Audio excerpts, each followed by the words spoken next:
그렇게 배운 거죠. 오랜 시간 누군가한테 누가 또 배우고 또 배운 누군가가 또 배우고 근데 아마 그들의 생각과 왜 그렇게 바라보고 왜 그렇게 해야 되는지 그런 거에 대해서 조금만 좀 다른 관점에서 아니면 인체를 좀 살아있는 그 자체적으로 좀 움직임이나 이런 걸 봤을 때는 코어의 개념을 물론 코어의 개념이 다양하게 얘기를 다루고 있지만 실제로 코어를 어떻게 생각하는 그 포인트가 좀 다른 것 같아요, 사람들마다. 그래서 단순하게 코어를 강화해야 된다, 코어가 굉장히 중요하다, 중요하니까 코어라고 얘기했겠죠. 하지만 그것이 왜 중요한지, 우리 몸에서 어떤 역할을 하는지 그런 걸 조금 더 우리가 실질적으로 생각해야 될 부분이 좀 있다는 거거든요. PT에서는 그런 실질적인 코어에 대한 작용, 그 다음에 코어가 정말 1차적으로 작용할 때 아니면 2차적으로 아니면 3차적으로 작용할 때 이렇게 다양한 관점에서 그 흐름이 깨지지 않게 만들어주는 게 가장 중요하다고 저는 생각을 하고 있습니다.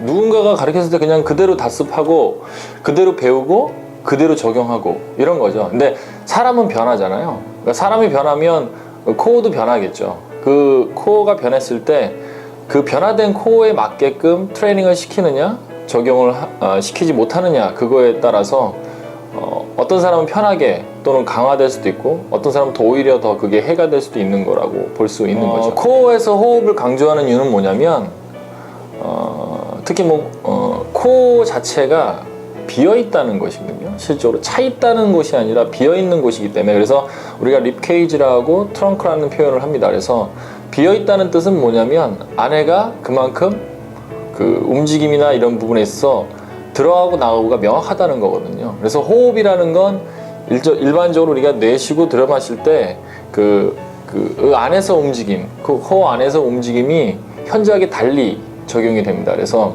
호흡이 나갈 때 이 공간을 최대한 줄여서 그 안에 어떤 그런 안정성을 최대한 잡아주는 게 필요하고, 근데 그것을 운동을 할 때 오히려 호흡을 차단시키거나 하게 되면 그 상태에서 그 꽉 차 있는 공이 이제 부풀어 오르는 상황이 되거든요. 부풀어 오른 상황에서는 어떤 움직임이 제한이 될 수밖에 없죠.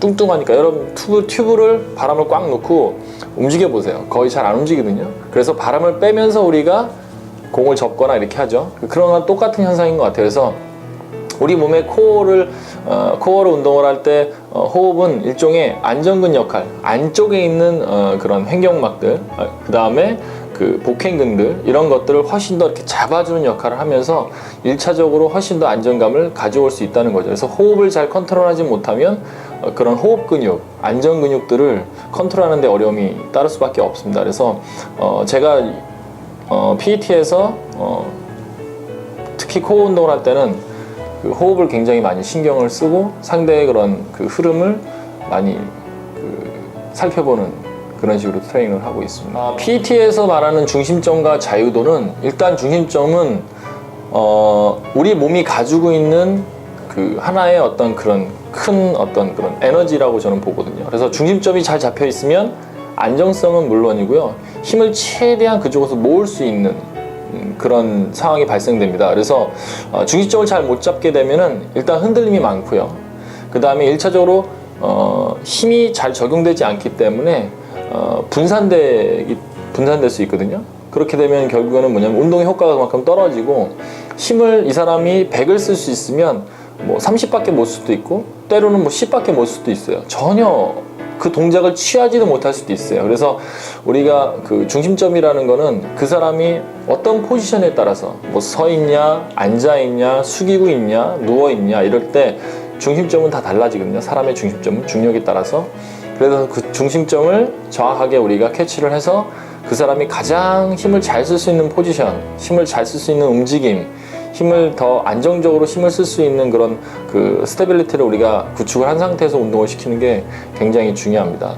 자유도라는 건 우리 몸에서도 자유도가 높은 관절이 있고요, 자유도가 높지 않은 관절들이 있어요. 그만큼 자유도가 높지 않다는 건 안정성을 더 많이 중심을 두고 있다는 뜻이고, 자유도가 높다는 건 안정성보다는 어떤 가동성, 모빌리티에 더 중심을 두고 있다는 것이거든요. 그래서 우리 몸도 그렇게 구성되어 있는 것처럼 운동을 할 때도 자유도를 줬을 경우에 훨씬 더 편하게, 더 흐름에 맞게 운동을 적용할 수 있고요. 자유도를 우리가 제한할 경우에 훨씬 어렵게 운동을 하는 것을 교육 시간에 우리가 봤거든요. 그런 것처럼 우리 몸의 자유도를 결정하는 것은 굉장히 그 사람한테 운동에 대한 어떤 그 난이도를 결정하는 데 중요한 역할을 합니다.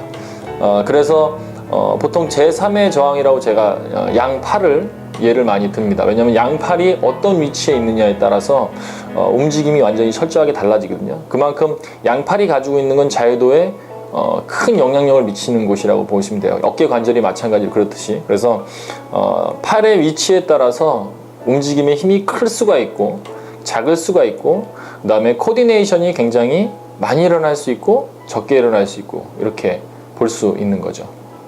자세가 좋다는 건 굉장히 좋은 거죠. 1차적으로 자세가 좋다는 건, 이쁘다는 거. 하지만 왜 사람도 그렇게 하잖아요. 아유, 잘생겼어, 이뻐, 근데 마음도 이뻐? 성실해? 이런 걸 따지듯이 우리가 이제 1차적으로 봤을 때 운동이라는 거는 어떤 자세보다는 기본적으로 그 안에 있는 그런 내실에 더 중요한 역할을 해야 된다고 보거든요. 그래서 내실이 좋으면 운동은 자연스럽게 그런 좋은 자세, 멋있는 자세, 정말 그렇게 정말 완벽한 자세를 만들어내게 되는 거거든요. 우리가 스포츠에서 그런 형태를 많이 봐요. 스포츠의 각 분야의 선수들을 보게 되면 어때요? 각각의 취하는 어떤 그런 고유의 동작들이 있어요. 그 동작들이 하루아침에 만들어진 거라고 생각하지 않거든요. 기록을 더 빨리 갱신하기 위해서, 그리고 우승을 하기 위해서, 상대를 이기기 위해서 많은 다양한 어떤 그런 동작들과 퍼포먼스들이 진행됐을 거예요. 그 중에서 가장 속도를 더 잘 낼 수 있고 가장 힘을 더 잘 낼 수 있는 동작들이 점점 만들어졌겠죠. 그런 것처럼 그 사람들은 내실을 갖춰가면서 그런 퍼포먼스들을 어떤 조금 더 정확한 동작으로 만들려고 했던 거지만, 지금은 오히려 그런 것들, 지금 현재 피트니스에서는 그런 동작들이 하나의 어떤 그런 형식처럼, 공식처럼 만들어진 거예요. 그러다 보니까 그 공식이 곧 이 답을 만들어낸다는 식으로 생각한 거죠. 하지만 이 사람들은 이런 많은 숱한 과정을 통해서 이런 공식을 만들어낸 거죠. 하지만 일반인들은 이런 숱한 과정이 없는 거거든요. 그렇기 때문에 이런 숱한 과정을 어떤 공식이 대입하기 전에 만들어 주셔서 이 사람만의 공식을 찾아줘야 되는 거거든요. 근데 대부분 완벽한 자세, 좋은 포스처, 이런 것들, 그 다음에 좋은 메커니즘을 우리가 그냥 이 사람한테 적용해 보는 거죠. 하지만 상대의 신체적인 조건에 따라서 좋은 메커니즘이 될 수 있고 안 좋은 메커니즘이 될 수 있다는 거거든요. 그래서 본질적으로 PT에서는 그 사람이 가지고 있는 어떤 그런 무브먼트, 그 다음에 그 사람이 가지고 있는 어떤 신체 조건들, 그런 걸 통해서 운동의 난이도나 어떤 모빌리티나 스테빌리티를 결정을 하게 됩니다. 그렇기 때문에 폼생폼사는 굉장히 위험한 거고, 어떻게 보면 위험하다고 볼 수도 있고 어떻게 보면 내실이 없는 거라고 볼 수 있는 거죠. 그래서 트레이너들은 그 자세에 현혹되지 말고 실제로 그 안에서 일어나는 어떤 주동근이나 근육의 어떤 리크루트나, 그 다음에 이 사람의 어떤 안정성이나 중심점이나 힘의 어떤 쓰는 어떤 크기나 이런 것에 더 많이 기울여야 된다고 저는 생각합니다. PT 코어에서 핵심은 교육 시간에도 말씀드렸지만 첫 번째는 스테빌리티입니다. 안정성입니다. 왜 안정성이냐? 코어가 갖고 있는 건 우리 몸의 중심이고, 중심은 결국 뭐냐면 끝과 끝을 이어주는 하나의 중심 역할을 하는 거거든요. 그래서 안정성이 떨어지면 실제로 모든 기능성이 다 떨어질 수가 있어요. 그래서 첫 번째는 이제 안정성이고요. 그 다음에 두 번째는 이제 모빌리티입니다. 이동성이고 유동성인데, 결국 이동성이나 유동성이 뭐냐면 얘가 잘 움직여주지 않으면 힘이 제대로 전달이 안 돼요. 그렇기 때문에 안정성은 물론이고 유동성까지, 모빌리티까지 갖춰줘야지 코어는 모든 부분에 있어서 원활하게 흐르게 됩니다. 그래서 흔히 우리가 허리가 아프면 아무것도 못하는 사람들이 많아요. 하지만 어깨가 아프면 움직이죠. 하체가 움직이고, 다리가 아프면 상체가 움직이잖아요. 하지만 허리는 상체 하체를 모든 걸 다 셧다운 시키는 경우가 되게 많아요. 서지도 못하고 눕지도 못하고 이런 상황을 만들거든요. 그럼으로써 그만큼 뭐냐면 걔가 가지고 있는 그 코어가 가지고 있는 중심 안정성하고 그 유동성은 굉장히 중요한 역할이라고 볼 수 있고요. 한 가지 저는 더 말씀드리면 컨트롤러서의 작용입니다. 코어는.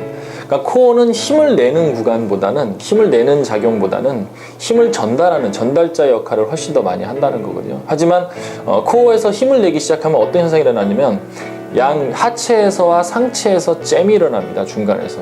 그러니까 결국 여기서 힘을 내서 모든 걸 컨트롤하게 되면은 얘는 어떻게 보면 자기의 역할을 거스르는 행위가 되는 거거든요. 그래서 보통 우리가 운동을 하는 사람들 보면, 특히 이제 전체적인 운동을 하는 사람들 보면 하체에서 힘을 못 쓰고 허리에서 힘을 쓰면서 무게를 들어올리거나, 아니면 상체에서 운동을 할 때 허리에 힘을 바짝 줘서 운동을 하거나, 이럴 때 대부분 모든 힘이 다 어디로 충격이 흡수되느냐, 허리에서 트렁크에서 힘이 많이 흡수되는 걸 볼 수 있어요. 그래서 허리는 힘이 고이는 곳이 되면 안 되고 힘이 흐르는 곳이 돼야 된다는 거죠. 그래서 컨트롤러로서 굉장히 중요합니다. 그래서 모든 메커니즘, 스포츠 메커니즘에서도 코어에서 모든 것이 시작되는 것보다는 하체에서 시작돼서 코어로 전달이 돼서 상체로 전달되는 이런 메커니즘을 띄고 있거든요. 그래서 이런 걸 봤을 때도 코어에서의 컨트롤러는 어떤 전체적인 퍼포먼스에서 중요한 역할을 하는 하나의 기능이라고 볼 수 있습니다. 그러니까 모든 지금 엘리트 선수들, 저는 개인적으로 그래요. 모든 엘리트 선수들은 그것을 제대로 갖췄다고 보는 거죠.